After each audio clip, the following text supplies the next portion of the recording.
तो बच्चों आज के वीडियो में आज हम कवर करेंगे चैप्टर 5 भारत माता। तो स्टार्ट करते हैं। ऑब्जेक्टिव इसका ये क्लास 10 का ऑब्जेक्टिव है चैप्टर 5 का। तो स्टार्ट करते हैं। तो पहला प्रश्न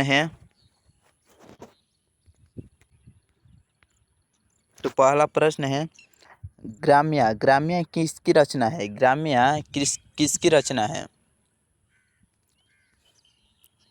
तो सुमित्रा नंदन पंत की है। सुमित्रा नंदन पंत की है। किसकी है? सुमित्रा नंदन पंत की। डी होगा।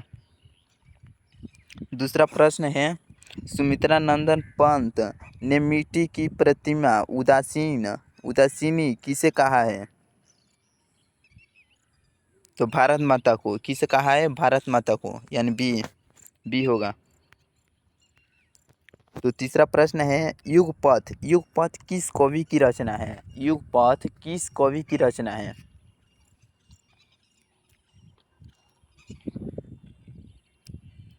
तो सुमित्रा नंदन पंत की है। किसकी है? सुमित्रा नंदन पंत की, यानी बी। चौथा प्रश्न है 30 कोटि संतान नग्न तन यह पंक्ति किस शीर्षक कविता की है?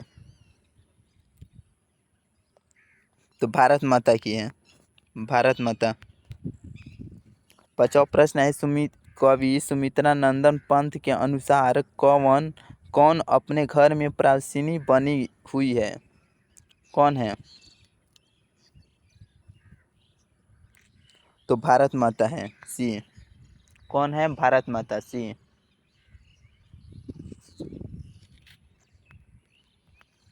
तो छठवां प्रश्न है गुंजन किस कवि की रचना है? गुंजन किस कवि की रचना है?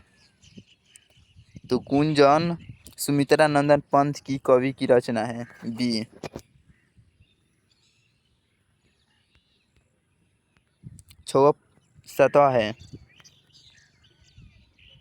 सातवां प्रश्न, रुक जाओ। तो सातवां प्रश्न है सुमित्रा नंदन पंत किस युग के कवि हैं? सुमित्रा नंदन पंत किस युग के कवि हैं? किस युग के? तो छायावाद युग के। किस युग के? तो छायावाद युग के, सी होगा। तो आठवां प्रश्न है पंत को किस रचना पर ज्ञानपीठ पुरस्कार प्राप्त हुआ? पंत को किस रचना पर ज्ञानपीठ पुरस्कार प्राप्त हुआ? तो चिदम्बरा। क्या होगा? चिदम्बरा, ए।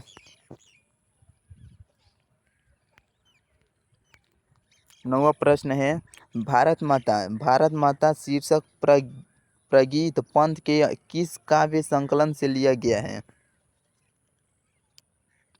किस काव्य से? बताओ, आंसर बताओ कमेंट में। आंसर तभी सही होगा, कमेंट में करो इसका आंसर।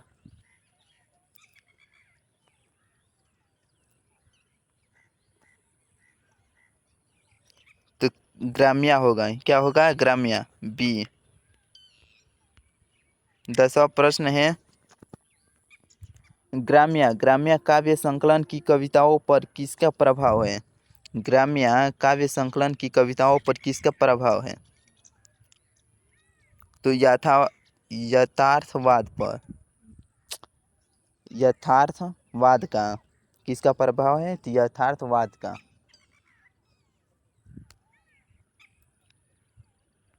तो 11 नंबर प्रश्न है प्रकृति का सुकुमार कवि किसे कहा जाता है?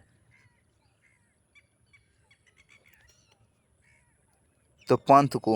किसे कहा जाता है? पंत को। तो 12 नंबर प्रश्न है भारत माता के संबंध में क्या सही है? भारत माता के संबंध में क्या सही है? तो ग्रामवासिनी। क्या है? ग्रामवासिनी, सी।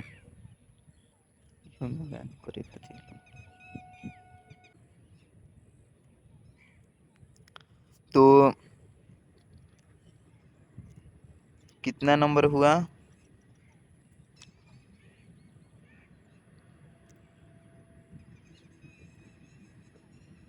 10 हो गया। तो 11 नंबर प्रश्न है, प्रकृति का सुकुमार कवि किसे कहा जाता है? तो ये हो गया पंत को। 12 नंबर का भी हो गया। 13 नंबर है प्रश्न। तो 13 नंबर प्रश्न है, सरबिंदु हासिनी कौन है? कौन है? तो भारत माता है। कौन है? भारत माता, डी। 14 नंबर प्रश्न है, गीता प्रकाशिनी किसके लिए प्रयुक्त है? तो किसके लिए प्रयुक्त है? तो ये प्रश्न, तो इसका आंसर होगा भारत माता। क्या होगा? भारत माता।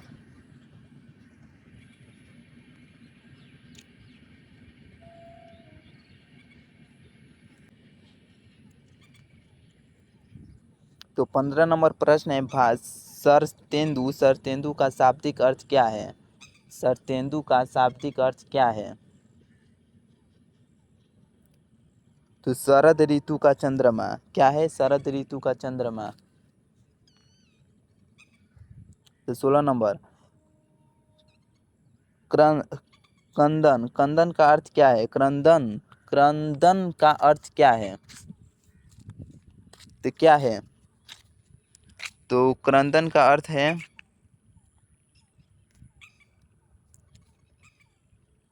तो रोना। क्या होगा? रोना, ये।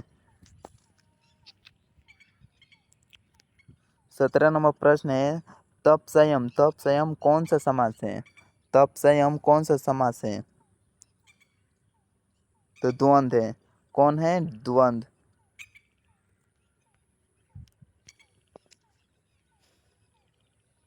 तो 18 नंबर प्रश्न है, पंत का जन्म कब हुआ था? पंत का जन्म कब हुआ था? तो पंत का जन्म 1900 में हुआ था। 1900, ये। तो 19 नंबर प्रश्न है, 19 नंबर प्रश्न है, पंत की मृत्यु कब हुई? जन्म तो 1900 में हुआ, इसकी मृत्यु कब हुई? इसकी मृत्यु कब हुई?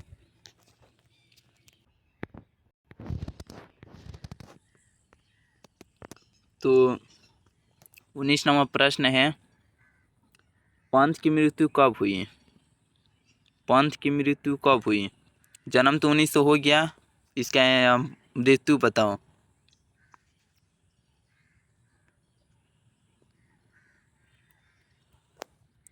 तो मृत्यु 29 दिसंबर 1977 को हुई। तो 20 नंबर, पंत का जन्म कहाँ हुआ? इसका जन्म कहाँ हुआ? तो कसौनी, अल्मोड़ा में, बी होगा। 21 नंबर, पंत ने महाकाव्य लिखा। पंत ने महाकाव्य लिखा। तो 21 का, तो लोकायतन। लोकायतन में हुआ, यानी सी। तो 22 नंबर प्रश्न है, पंत के पिताजी का नाम था, क्या था? बताओ बच्चों, बताओ। पंत के पिताजी का नाम क्या था?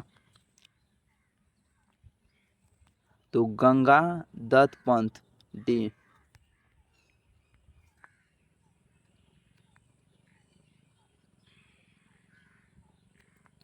तो पिताजी का नाम हो गया। अब 24 नंबर है, पंत ने 1916 में किस शीर्षक से कविता लिखी? किस शीर्षक से कविता लिखी? बताओ, बताओ आंसर बताओ। तो गिरजे का घंटा। गिरजे का घंटा, यानी ए होगा। 25 नंबर प्रश्न है, गंगा यमुना को कवि के अनुसार मानक के रूप में प्रस्तुत किया है, क्या है? तो भारत माता के दो आँखों, यानी सी।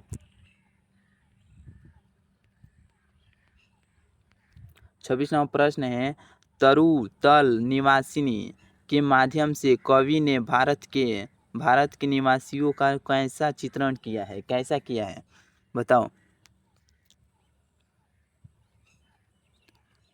तो दीनता का चित्रण किया है। ए होगा, सी नहीं, ए। 27 नंबर प्रश्न है, भारत माँ के श्रेष्ठ मुख की तुलना कवि ने किससे की है, किससे की है बताओ। तो छायायुक्त चंद्र यानी डी। 11 नंबर 28 नंबर प्रश्न है, भारत माता कविता में भारत का कैसा चित्र प्रस्तुत किया गया है, कैसा बताओ। तो यथार्थ्य यथा यथातय, सी होगा इसका आंसर। तो 29 नंबर प्रश्न है, जातीय असीमता की दृष्टि से इतिहास का प्रभाव कैसा है।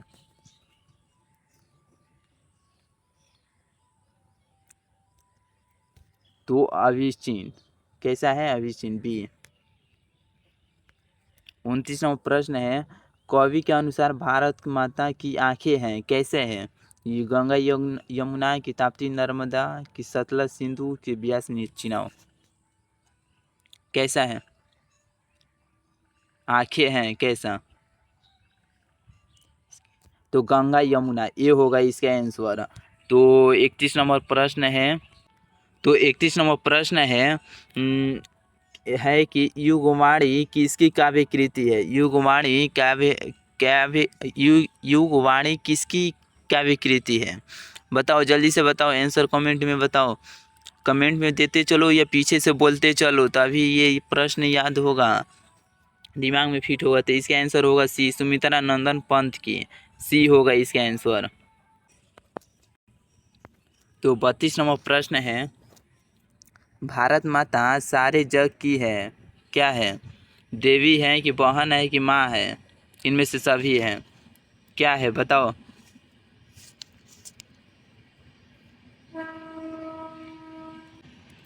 तो भारत माता माँ है, क्या है, सारे जग के माँ है, ये होगा।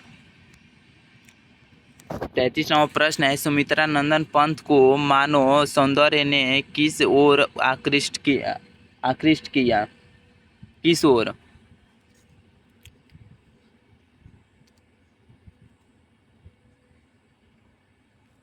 तो समाजवाद की ओर, किस ओर आकृष्ट किया, तो समाजवाद की ओर। 34 नंबर प्रश्न है, गीता उपदेश देता है, क्या देता है, गीता उपदेश देता है कर्म का, ये होगा।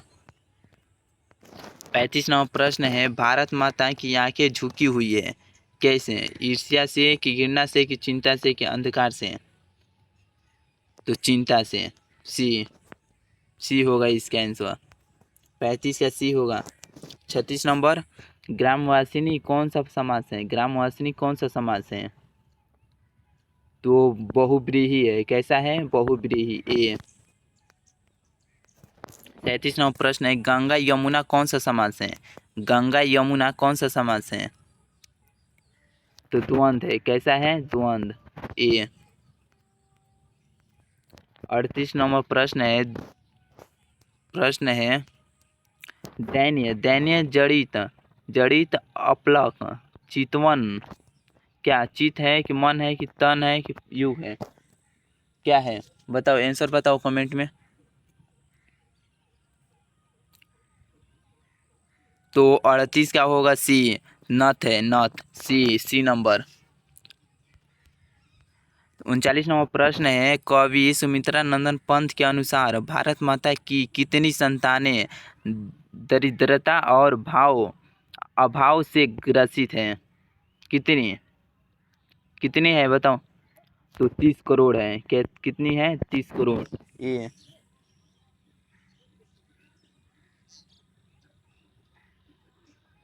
यानी आंसर होगा ए।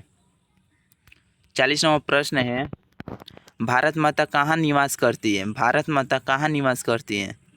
तो गाँव में। कहाँ निवास करती है? गाँव में।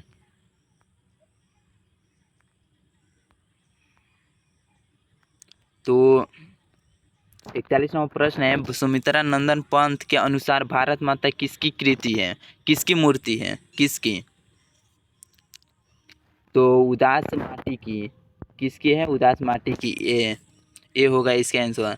42वां प्रश्न है, सफल आज उसका तप संयम पीला हिंसा स्तन्य शुद्धोत्तम प्रस्तुत पंक्ति किस कविता की है? किस कविता की है? तो भारत माता की है। बी होगा। तो इसी के साथ वीडियो को ख़त्म करते हैं। तो इस वीडियो को ज़्यादा से ज़्यादा बच्चों लाइक करना,